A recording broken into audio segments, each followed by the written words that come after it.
मेरी बद्दुआ है, तुम बर्बाद हो जाओ नसरीन।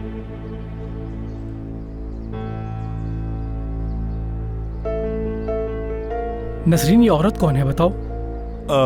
ये मेरी अम्मी है मेहमत। ठीक है, तुम जाओ, काम करो, सब ठीक है।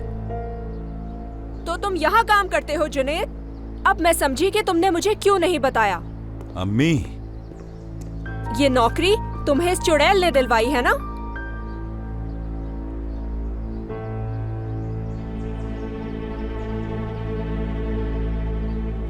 नसरीन,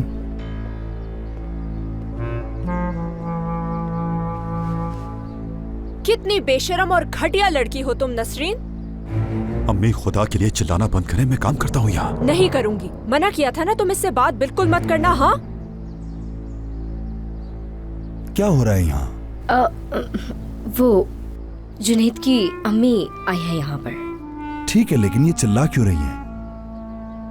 अम्मी देखें, ये मेरे बॉस हैं, इनके सामने मुझे जलील मत करवाएं। नहीं, मैं तो जाकर इनसे बात करूंगी ताकि तुम्हें और इस बेशरम लड़की को काम से निकाल दें। अम्मी, ये खातून क्यों चिल्लाई जा रही हैं? मरहूम हिकमत इस माँ बेटी की वजह से एक दिन भी अपनी जिंदगी में सुकून का नहीं देख सका। आप नहीं जानते इन लोगों को। अम्मी, अगर आपने एक लफ्ज और कहा तो आइंदा मुझे आप कभी नहीं देखेंगी।